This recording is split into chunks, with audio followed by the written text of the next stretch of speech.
Yes, Aspedia. Hello, ladies and gentlemen. Welcome back to the channel. I hope your day and your week are going very well so far. The NFL Week 14 is officially here, and I have some great picks to go ahead and share with you guys.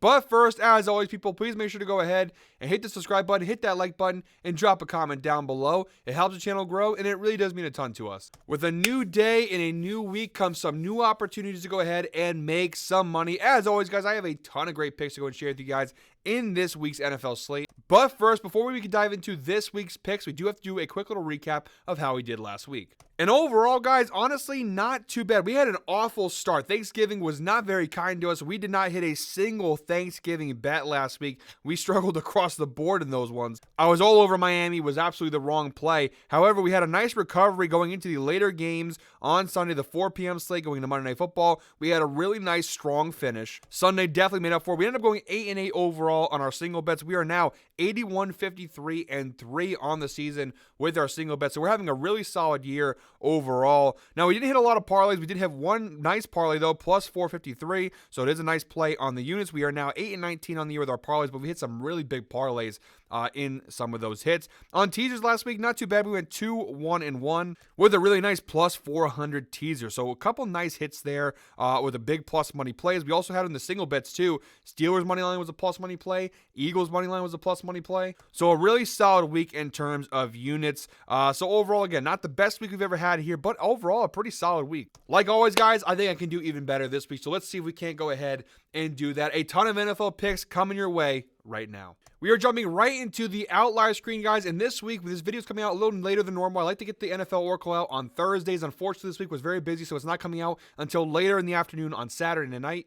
Due to the late nature of this video, I'm going to try and go through the picks a little faster than normally I do, so don't expect a 40-minute video here. I'm going to try and fly through some of these picks. Some picks I might spend more time than others, but overall, I'm going to try and get through these picks a little faster than I normally do. 99% of you are celebrating right now at that announcement. The other 1% who actually does like to listen to me ramble for minutes and minutes and minutes, I do apologize for that. But starting things off, guys, we're looking at the Bucs-Raiders game, 1 p.m. kickoff on Sunday. I'm going with Tampa Bay on the spread here, minus 6.5. The Bucs are on a pretty nice run here. Obviously, we knew they had that run where they had a lot of injuries, but they're still keeping close against some really good teams. They now won each of their last 2 games. That Panthers game last week was an absolute sweat. But they did come through in the end and get the win here. The Raiders on the opposite side of things, they did actually play a really solid game against Kansas City, but this team is a disaster. They're a dumpster fire, currently sitting at 2-10 on the year. The Bucs are at home. They have way much more at stake. The Bucs are not only playing for a playoff spot, but a division title at that. So way more at stake. The Raiders at this point, they're just trying to finish off the year, maybe get a top 3 pick in the draft.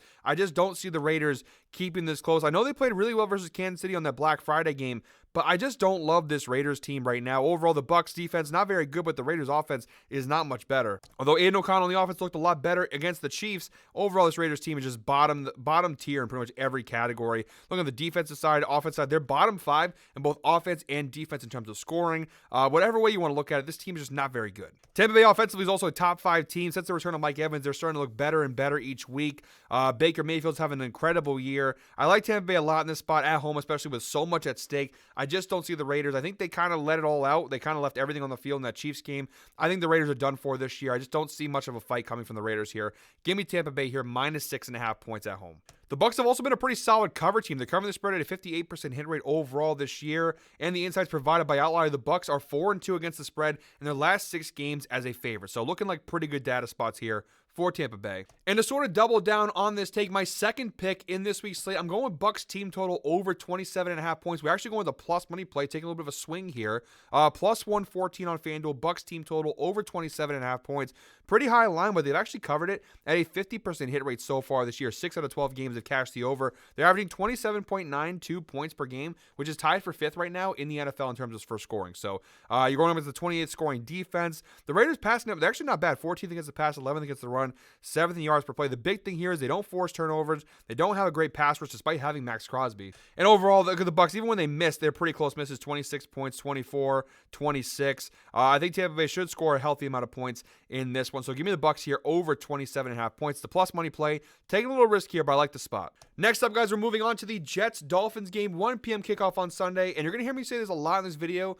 there's going to be certain teams I like because there's so much more at stake versus teams that may not have so much at stake. We have the Dolphins here, -6 at home against the Jets. The Dolphins obviously coming off of that embarrassing Thanksgiving performance against the Packers. The Jets coming off an embarrassing loss in their own right against the Seahawks. Now, though Miami, it's a long shot to make the playoffs, they are still firmly in that race, only a couple games out of a wild card spot. Of course, they're running out of time here, and they kind of need to not win out, but at least win 4 of their last 5 to even have a prayer's chance of making the playoffs here. This game's a really important one here versus a 3-9 Jets team that's an absolute dumpster fire. All the rumors are coming out now about Aaron Rodgers' future and all. This team just a disaster. They're a mess. Breece Hall is also out in this game. He's not playing against the Dolphins, so they lose their top running back as well. This Jets team's an absolute dumpster fire. I don't know why people want to keep betting on them, other than the fact that maybe they play spoiler. But the Jets, just a 25% cover rate this year against the spread. They've been a disaster of a team. Only once in their last, let's look at that, not 10, 11 games have they covered the spread. The last time was versus Houston, -2.5. They have failed to cover the spread in a lot of these games. I think Miami, there's so much more at stake. They're at home, warm weather team. They had a kind of a mini bye week because obviously they played the last time we saw them on Thanksgiving. They had a little more extended rest coming into this game. There's so much more at stake. I do think that embarrassing Packers loss will kind of knock some sense in them. They kind of played very soft, very weak in that game. This is the perfect team to get a bounce back spot against this Jets team. Is not very good defensively. They're 15th overall in scoring. They're 20th against the run. Second best pass defense, though. But Miami's offense is looking better and better, although they had a little bit of bump in the road against Green Bay. This is a pretty good Jets team to go ahead and bounce back against. I just don't see where the Jets offense are going to generate points. The Dolphins defense has actually been pretty solid. Top 10 against the pass and the rush. This Jets offensive line is still not very good. Rodgers looks very much washed up, and no Breece Hall doesn't make things any easier. I like the Dolphins here, -6 at home. Big game, the must-win spot for Miami. I think they get the job done. All right, guys, next up we got Browns-Steelers, 1 p.m. kickoff on Sunday. I'm going with the Steelers here at home, -6.5. They were an easy pick last week as an underdog. I don't know why they were an underdog against the Bengals, who were 4-7 going into that game. Pittsburgh is for real. Their defense, we know, has been legit. It always has been, but Russell Wilson is really starting to look solid. Now, he's not Seattle Russell Wilson, but he's definitely better than any version of Russ we've seen in the last 3 or 4 years. He's looking really comfortable. The Steelers offense all around is looking pretty solid. These two teams did just meet a couple weeks ago, that big Thursday Night Football snow game where the Browns did pull the upset, but I think that game had a lot more to do with the conditions and the snow than it had to do with the Browns being the better team. Now, Cleveland with Jameis Winston has been a lot better. You see, for them, obviously they beat the Steelers and they lose the Broncos on Monday Night Football, but it was a really solid game. It was a really tight game. The Broncos defense, it was really solid. They happened to score 32 points, and Jameis Winston went absolutely berserk in that game. The Browns have been a bit of a wild card, but they're still a 3-9 football team. Defensively, although they still have pieces, they're just not that great. And like I said, the last time these two teams played, they happened to beat the Steelers, but I think that game was more about the conditions and the snow than anything else. I think Pittsburgh this time around, now they've had a game to look at the Browns, they know what to expect with Jameis Winston. I think they're going to be better prepared in this game. I like Pittsburgh a lot here, -6.5 on the number. The Steelers, these games are always kind of tight. These rivalry games, actually, the Steelers haven't covered the -6.5 in any of the last 3 meetings. However, you see the insights provided by Outlier. The Steelers are 6-2, a 75% hit rate against the spread in their last 8 games versus bottom 10 defense. We can go ahead and look at that number there. Pretty impressive stuff here for us. Now, the -6.5 line, they haven't covered as much, but look at the numbers here. They've covered the spread pretty consistently against these bottom 10 defenses. Coincidentally, a lot of those teams are in the AFC North. You see the Bengals 3 times to make the list, the Ravens twice, the Browns are on there. I just can't foresee the Steelers losing 2 times to the Browns in a single year. And like I said, at the end of the day, Cleveland, they just don't really have a ton to play for here. They're not making the playoffs. Their vision is on next year. Jameis has been fun to watch, and I'm sure he'll make this game interesting, but I think the Steelers defense will be ready for him this time around. So I like the Steelers here at home, -6.5. One last tidbit, too. The Steelers have been a covered darling this year. They're covering the spread at a 75% hit rate this year. They've only failed to cover the spread 3 times versus the Browns, like we mentioned before, versus the Cowboys, and versus the Colts. They've been a covered team all season long. Even at the 6.5 line, it's not as impressive. They're still covering that line at a 50% hit rate. All right, guys, next up is one of my favorite picks in this week's slate. We have Falcons-Vikings, 1 p.m. kickoff on Sunday. The Kirk Cousins return/revenge game, Atlanta at Minnesota. I love the Falcons in this spot, +6. You're getting it for -108 odds in DraftKings too, so really good value. I think Atlanta, everyone's down on them. The Vikings are obviously 10-2. They're having a solid year, but this is Kirk Cousins. It's literally teed up perfectly for him. 1 p.m. Kirk Cousins, if you know the history behind it, he is, prime time, he's been kind of shaky, but in his career in these 1 o'clock games, he has been on his best when he plays in this 1 o'clock window. In Minnesota, his first time back. It's a revenge spot for them. The Falcons, obviously, they're right now tied with Tampa Bay for first place in the division. They're trending in the wrong direction. This feels like a get-right spot for the Falcons. I think they could win outright. On the money line, might not be a bad sprinkle in this game, but +6, I think, is an absolutely great pick. Minnesota might be 10-2, but they've been trending in the wrong direction for a while now. We narrowed down to the last 5 games. You see, they haven't been covering the spread as consistently. You see, they've been struggling a little bit here with some games they probably shouldn't have, right? That Jaguars game, they kept it, they really had a hard time winning. The Colts, they beat them on Sunday Night Football, but that was a little bit closer than it probably should have been. The Bears probably could have won that game in overtime. They barely survived the Cardinals last week. The Vikings have been getting very lucky playing down to some lesser competition, and the Falcons are probably on the same tier as Arizona is, honestly. I know Arizona defensively are a lot better, but the Vikings really haven't been covering. Look at this number of -6. They've covered in just 2 of their last 5 games, and overall in 2024, just a 33% cover rate on this line of -6. The Vikings, although they've had a very successful season and they are 10-2, they haven't really beaten a lot of teams by a large margin. You look at the Giants back in week 1, the Texans back in week 3. Those kind of that hot start that they were on. They pushed there versus the 49ers, but since then, since that really hot start they got through, basically since the London game versus the Jets, only 2 times have they covered this number of -6. That was versus the Colts on Sunday Night Football, and then versus Tennessee on November 17th. Over their last 10 games, the Vikings are 3-6-1 against the spread when considering this -6 line. So you go ahead and narrow it to the last 10 games. There's that number there, just a 30% hit rate over the last 10 games. On the flip side, Atlanta, an 80% hit rate on this line of +6. The Falcons may not be having a great season, but they're actually not getting blown out. A 75% cover rate this year on this +6 line. The Broncos game obviously was bad. The Seahawks loss was bad. They've had a couple bad losses here and there. The opening season loss to the Steelers was an 8-point loss. But overall, even if Atlanta's losing, they generally keep the game within striking distance here. And again, I think there's an extra motivation. Obviously, now with Tampa Bay being level with them in the division, they definitely need this game for playoff circumstances, especially when you consider who Tampa Bay is playing this week with the Raiders. The Falcons need to win this one here, or at least, and I think so that way there's an extra motivation. Kirk Cousins, his first game back in Minnesota, that guy's going to be fired up. He's going to want to pour it on. And this Falcons offense has the potential to do that. This is still a really solid offense overall. Now, they're just 19th in scoring, but this is the 5th best passing offense, and it's the 28th passing defense. Now, obviously, the Vikings live or die by the blitz here. And I know an immobile, older quarterback may not be the right pick in this spot, but I think if anybody knows this Vikings defense, it's Kirk Cousins. I think he'll be able to go ahead and attack it. And the Falcons defense, we know they haven't been great, but the Vikings offense has been kind of wishy-washy of late also. So I just overall think with the Kirk Cousins revenge game, all that stuff happening in this one, I think Atlanta should be able to go ahead and keep this game close. I'm not saying they're going to win the game, although I do think sprinkling the money line might not be a bad play. I think Falcons +6 is the absolute right play here. Minnesota, they're just not that sound of a team despite being 10-2. All right, guys, next up, I might get flamed for this one. We have Panthers, Eagles, 1 p.m. kickoff. I'm going Carolina here, +14.5. Now, the actual line is 13.5. I'm buying an extra point. Obviously, the value is not as great. It's -128 on FanDuel, -138 on DraftKings. But at +14.5, I really like the Panthers. This, to me, just feels like an obvious fade the Eagles spot. The Eagles, obviously, are riding very high. They beat the Ravens last week. They obviously crushed the Rams. They beat the Commanders. They crushed the Cowboys. They've been on a really good run in general. But so hasn't Carolina. Carolina, the last few weeks, has looked very impressive. They beat the Saints. They beat the Giants. They should have beaten the Chiefs, but they lose by 3. And then the Buccaneers game, kind of the same thing. They should have beaten Tampa last week, but Chuba Hubbard fumbles. Thank God for us. We had the Bucs in a lot of our parlays and teasers. But the Panthers have been playing a lot better. Bryce Young in particular has been very impressive. I just think there's an obvious fade the Eagles spot. The public is all over Philadelphia. They are the darling of the NFL right now. Even they've kind of surpassed the Lions, who were kind of the media darling. The Eagles have become the darling of the NFL. I think they're due for a bit of a letdown spot here. And Carolina has now cashed this line of +14.5 in 5 consecutive games. Don't get it twisted. The Eagles are going to win this game, and they're probably going to win by at least 10 points. But I think Carolina can, at least with the way they've been playing lately, can keep this game within 2 touchdowns. You look at the Eagles overall; they're covering the line of -14.5 in 33% of the games. Now, 14.5 is a crazy big line, so I don't expect the numbers to be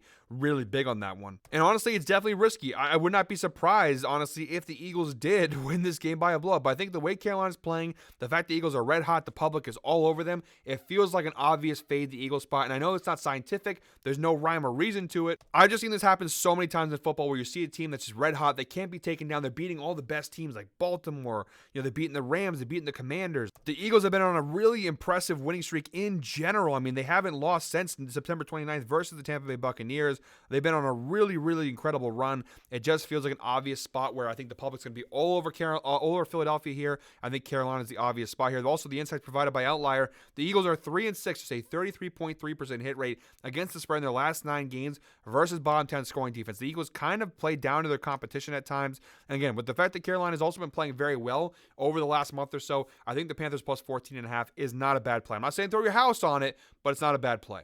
All right, guys, we're now moving into the 4 o'clock window on Sunday. Just to give you guys a heads up, I'm obviously skipping a couple games here. Jaguars, Titans, I'm not touching it. Giants, Saints, not touching it. I just don't want to put a bet out there that I don't believe in. I don't want to bet on either of those games. They're both bad teams with nothing at stake here, really.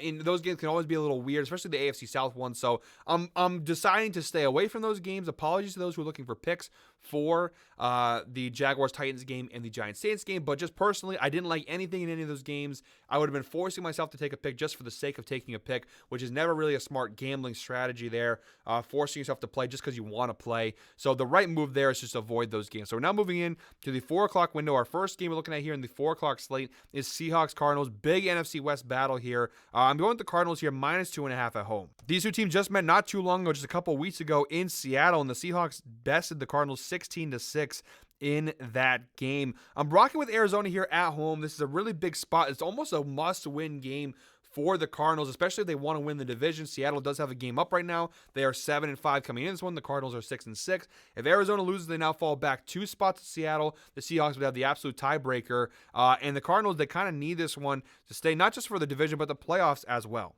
And it's not like Arizona can't. I mean, I know they're on a really nice run. The last 2 weeks, they now lost to Seattle and lost to Minnesota. Both games were on the road. They now come back home, and I think this time around, they're going to have Seattle figured out a little bit better here. I like the Seahawks, but offensively, they're so inconsistent. And the Cardinals' defense has been really solid. They're actually 11th right now in scoring, 17th against the pass, 13th versus the run. Every week, Arizona's defense is getting more and more impressive. Again, the last time they played, they held Seattle just 16 points. The problem was that Arizona's offense couldn't generate enough points. The Seahawks defense has also been getting better and better. I just like the Arizona Cardinals at home here. I think these division games are always so tough to predict, but backing the home team here seems like the right play. We also have the insights provided by Outlaw. The Seahawks are 1-5 against the spread, just a 16.7% cover rate in their last 6 games versus top 10 scoring defenses. So really good numbers there. Again, the one time they did cover was versus Arizona just a few weeks ago. When they played these tougher teams dating back to last year, these tougher defensive teams, Seattle has tended to struggle. And to be totally fair, they did kind of struggle. They only scored 16 points versus Arizona the last time they played. Again, the problem was that Arizona only scored 6 points. I think the Cardinals will do a lot better here at home. Seattle, they're a weird team for me. They're way too inconsistent. Their defense has been getting better, and their offense has playmakers, but they're so wishy-washy. I can't confidently bet on them here. I like the Cardinals at home, minus 2.5. And also to piggyback on this game, I'm going to give another pick here. We're going the overall under, sorry, not the team total, the overall under 44.5 in this game. These two teams, again, they just played not too long ago. It was 16-6 the last time they played. This under 44.5 has actually cashed in each of their last 3 meetings dating back to October of last year. These games have typically been closer, low-scoring, kind of uglier games, so I think the under is a pretty good bet here once again. The under, by the way, the insights provided by Outlier. The under has hit in 9 of the Seahawks' last 13 games on the road, so we have that data to our advantage. The fact that the head-to-head data for these two teams, the last 3 times they faced, this under has cashed in all 3 games. And overall this year, the under is not cashing at an incredibly high rate, but a 42% hit rate for Seattle, a 42% hit rate for the Cardinals. If we narrow that to the last 5 games, though, where both defenses are getting better and both offenses are inconsistent, 60% hit rate in the last 5 games for the Cardinals, 60% hit rate in the last 5 games for Seattle. So overall, pretty good spot here. I think the under is definitely the right play. All right, guys, next up, this is another one of my favorite plays of the week. We've got Bears, 49ers, 4:25 p.m. kickoff on Sunday. I'm going with the Bears here, plus 3.5 on the road. We have the fact the Bears just fired Matt Eberflus. They're on an extended rest here. They kind of had a mini bye thanks to them playing on Thanksgiving. And even taking the firing of Eberflus out of it, the Bears, since they fired their offensive coordinator Shane Waldron, they've been playing a lot better. They've covered the line of plus 3.5 in each of their last 3 games, and they've covered the spread. They're 2-0-1 against the spread in their last 3 games. And they haven't been playing nobodies. They just went through the NFC North gauntlet. They had Green Bay, Minnesota, and Detroit each of the last 3 weeks. So really tough schedule for the Bears, and they actually hung tough. They honestly could have won all 3 of those games, which is crazy crazy to say. If Eberflus wasn't such a moron, they might at least go 2-1 in those spots. Some really tough losses there for Chicago, but they've been playing very well offensively and defensively. They've been really, really solid. They've actually covered the spread of plus 3.5 in 67% of their games this season. You also got the interim head coach bump. Usually when you fire your coach, you bring in the interim head coach, you typically win or at least cover the spread in that next game. So all of that seems to be going in the Bears' favor. Everybody in Chicago seems to be celebrating the firing of Eberflus, the defense, the offense. Everyone seems to be pumped by his firing. I think the Bears are going to rally around this. I think the Bears are due for a really big game. They've been playing really well lately. They're due to finally win one. On the flip side, you have a Niners team that the season from hell just continues. McCaffrey's now gone again. The team is so banged up. I don't even want to show. It feels like it's just torture. It feels wrong to show all the injuries, but Nick Bosa, he just announced 22 minutes ago, he's out in this game. We knew, obviously, Ayuk is out, but all of the injuries, Greenlaw, Hargrave, you just keep going down. McCaffrey, Mason, Mitchell. They're just basically adding running backs off the waiver, just throwing them out there. Trent Williams is out. Obviously they got Brock Purdy. They have Debo. They got some guys still around. But overall, this is just not a good situation for the 49ers. They've now lost a lot of – their season's over effectively. And mathematically, they're still in it, but they're just done.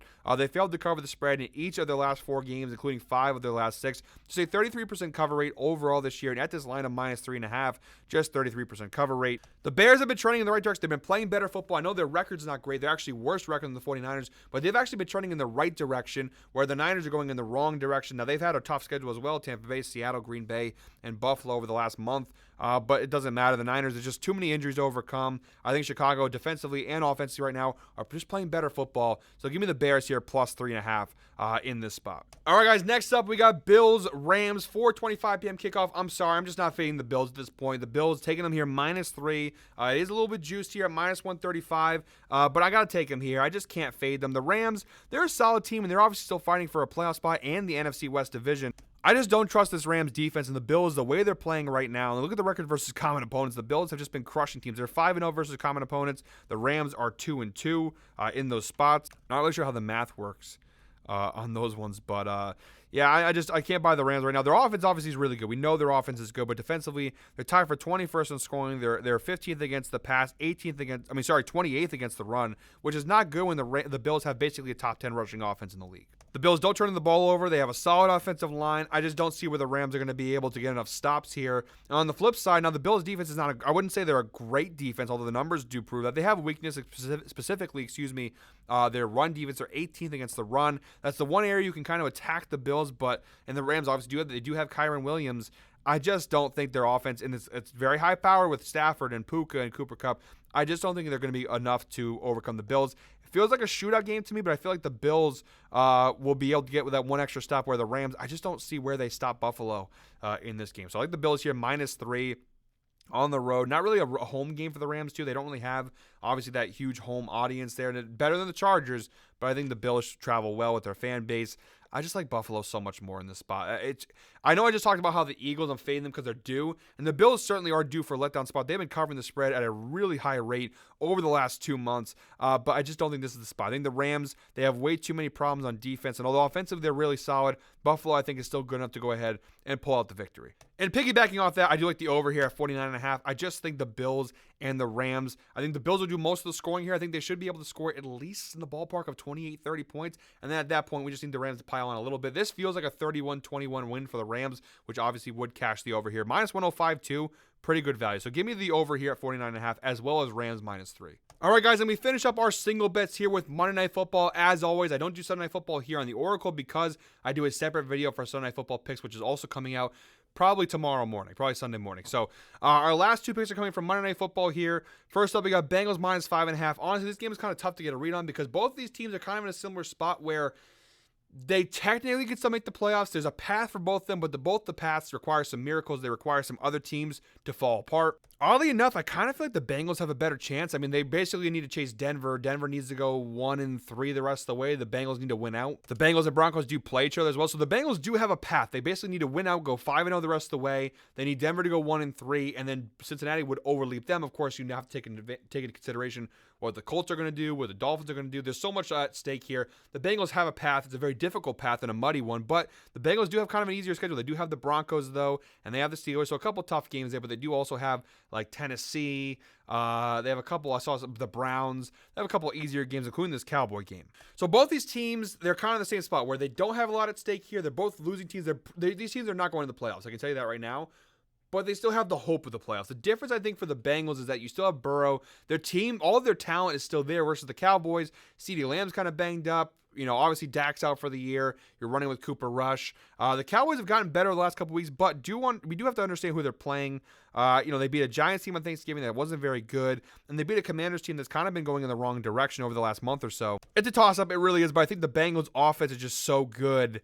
I'm not sure that Cooper Rush and the Cowboys offense could take advantage of the Bengals defense. The Cowboys offense, CeeDee Lamb is kind of banged up right now, not playing his best football. They don't have a running game, which is kind of the way to beat the Bengals. I just don't think the Cowboys offense has enough, and especially you have Cooper Rush behind. If Dak Prescott was playing, I would absolutely go with the Cowboys. To be fair, though, if Dak was playing, the spread would not be where it's at. I just think the Bengals offense has a clear advantage over the Cowboys defense. On the flip side, yeah, the Bengals defense isn't good, but I don't think Dallas's offense has what it takes to take advantage of it. I like the Bengals here. I think it's going to be a shootout. It's going to be a high-scoring game. The Cowboys are going to score points, but I like the Bengals just a little bit more in this game. Zach Taylor obviously is still coaching for his job, just like Mike McCarthy is, but I like the Bengals a little bit more in this spot. This feels like a let the frustration out kind of spot for Cincinnati. It feels like this whole team's obviously mad about how the season's gone. They've lost so many games by one-score games. I mean, they lost to the Steelers by 6, the Chargers by 7, the Ravens by 1.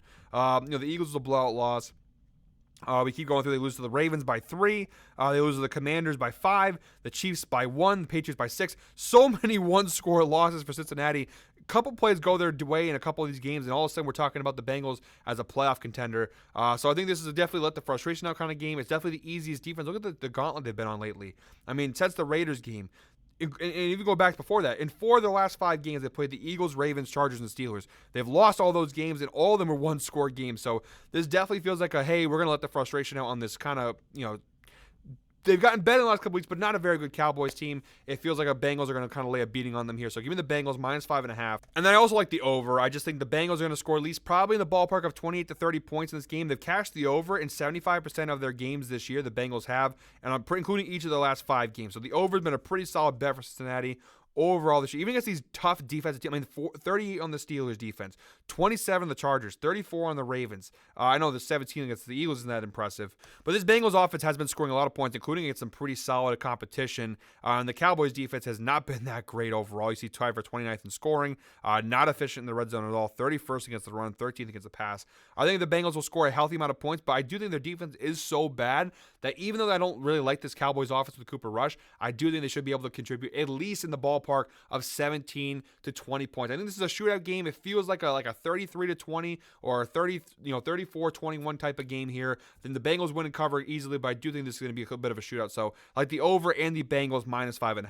All right, guys, that does it for our single bets. We now move on to the parlay and teaser portion of today's video, starting off with a nice, easy 3-leg parlay. These are just the 3 teams on Moneyline Parlay that I think should absolutely win their games. To put it simply, these are the 3 teams where if they lost these games, I'd honestly be shocked and very upset. So 3-leg parlay, plus 154 odds. We have Bucks Moneyline, Steelers Moneyline, and Dolphins Moneyline here. You parlay all 3 together, you get a parlay of plus 154 odds. Not a major parlay by any means, but a nice little Moneyline parlay with teams that should take care of business against weaker competition. All right, guys, next up we have a 5-leg spread parlay here with a couple alternate lines. Most of our alternate lines in the opposite direction, making it heavier favorites, except for the last one, which we do have a plus money play to end the parlay. So our 5-leg parlay, this is plus 1,084 odds, so a pretty big parlay here. We have Bucks minus 3, which is an alternate line. Dolphins, they're all alternate lines.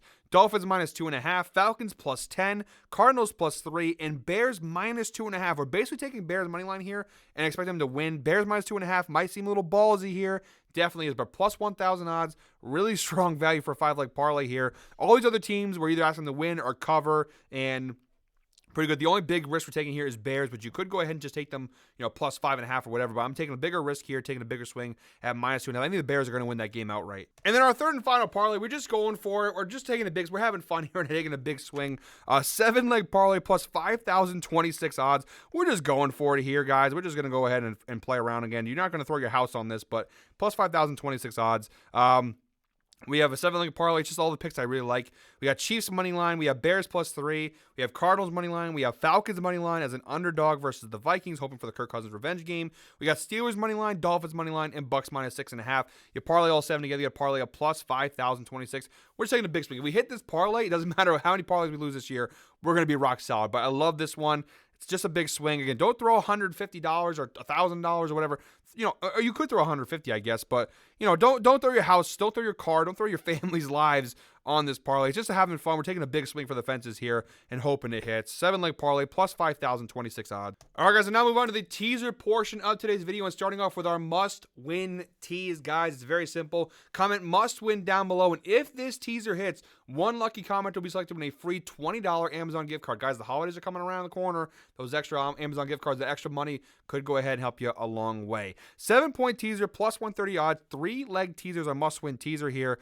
We have the Tampa Bay Buccaneers we're taking it +7. They're now +0.5. All they really have to do is win that game. We have the Steelers at +0.5. Same thing. You just have to win against the Browns. Basically just turning those into money line plays. And then we have Atlanta +13. So they just have to keep this game within 2 touchdowns, and they should be good to go. It's +130 odds. Pretty good value there. Next up, we have our total tease. A 4-leg teaser +200 odds here. All totals. So we have the over in the Raiders-Bucks game. We're taking that down to 39.5.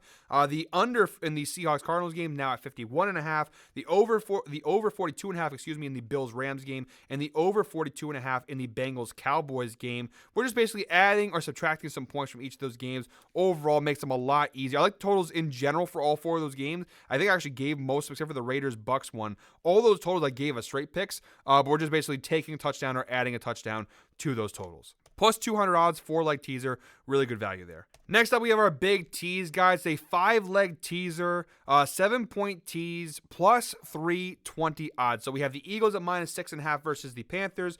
The Dolphins +1 against the Jets. The Bears +10 against the 49ers. Excuse me about that. Got a little hiccup there. Bears +10, Cardinals +4, and Chiefs +3 against the Chargers. Again, 5-leg teaser, +320 odds, 7-point tease. And guys, our final teaser, I like to do this every week. It's a 4-team tease, 13-point teaser. So we're taking 2 touchdowns basic off of every line here. It's -140 odds, but we've been doing a pretty good job of hitting these every week. So we have Bucks +6.5. They can lose to the Raiders now. They just can't lose by more than a touchdown or by a touchdown. I think the Bucks should win that game. If they do lose, it should be close. We have Falcons +19. They just can't get blown out by the Vikings, which I guess is always possible. Minnesota is a good team, but as long as they keep it within 3 touchdowns, we should be good. We have Chiefs +9. The Kansas City Chiefs, they're probably going to win that game outright, but they just can't lose by 10 points or more, and they're not going to lose by double digits. And we have Bears +16, kind of the same principle. They can lose, they just can't get blown out. I know the Niners are capable of blowing them down. It's a 4-point teaser, 13-point tease, -140 odds. So guys, that is it for me today. Thank you very much, as always, for watching. One more time, guys, please make sure to go ahead and hit the subscribe button, hit that like button, and drop a comment down below. I'll be tongue twisted there. I'll be back next week with another edition of the NFL Oracle. Until then, guys, I hope you're all winners. Enjoy Week 14 of the NFL. Let's go ahead and make some money.